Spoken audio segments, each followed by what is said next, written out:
There aren't a lot of students in my school that are in free reduced lunch. However, we do have some, and they come down usually to the nurse's office or to one of the teachers, and you can tell that they're hungry. So we thought it was really important to start something for those children who have to get through to lunchtime and haven't had any food for perhaps the lunchtime before that. Was actually a combination of interest on the principal's part for starting a program, but concern that the cafeteria was located at the far end of the building. Students tend to get lost if they are trying to stretch out the morning and staying in the cafeteria a little too long till they walk to the other end of the building to get back to their homeroom. By that time, if a special class has started, if it's music, they weren't getting back to the classroom in time.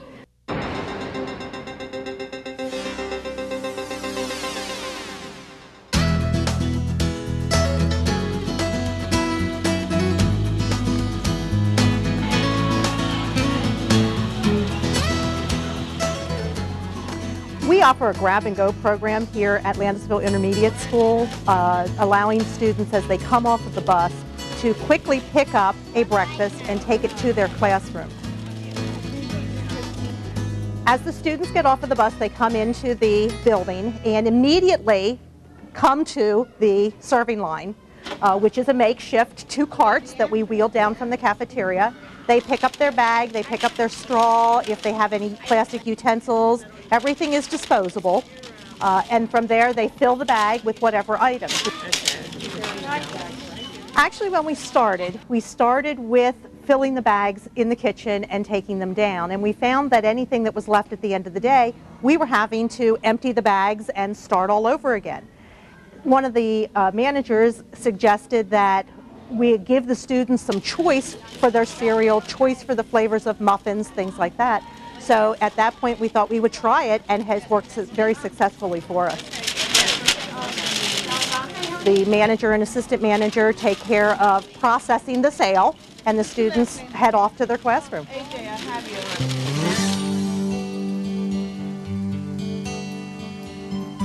I think because the students are seeing breakfast immediately as they come into the building, they're more likely to participate because it's an instant point of sale.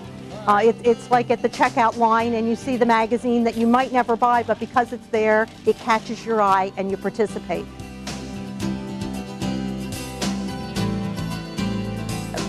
After the first week of breakfast, I had gotten some emails from teachers, I had comments, the staff was hearing comments, that they were starting to already see differences in students that had problems with attention, or they were sending them to the nurse because they were complaining of stomach ache.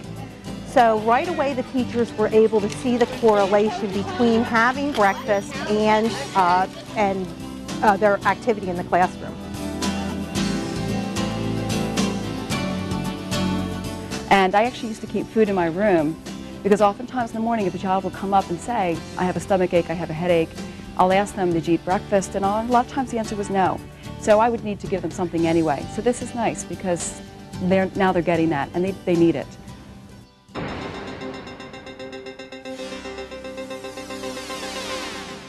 We find that initially the teachers were very skeptical.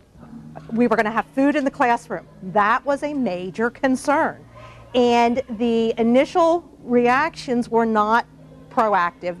They tended to be negative. Slow in starting, but I'd say maybe after 3-4 days, the teachers came to me and said, this really works well. Especially when they saw we had the trash receptacles in the hall. You know, we had made plans for everything. Communicate, communicate, communicate. No matter what you do, when you first are going to start off, make sure everyone understands what's going on.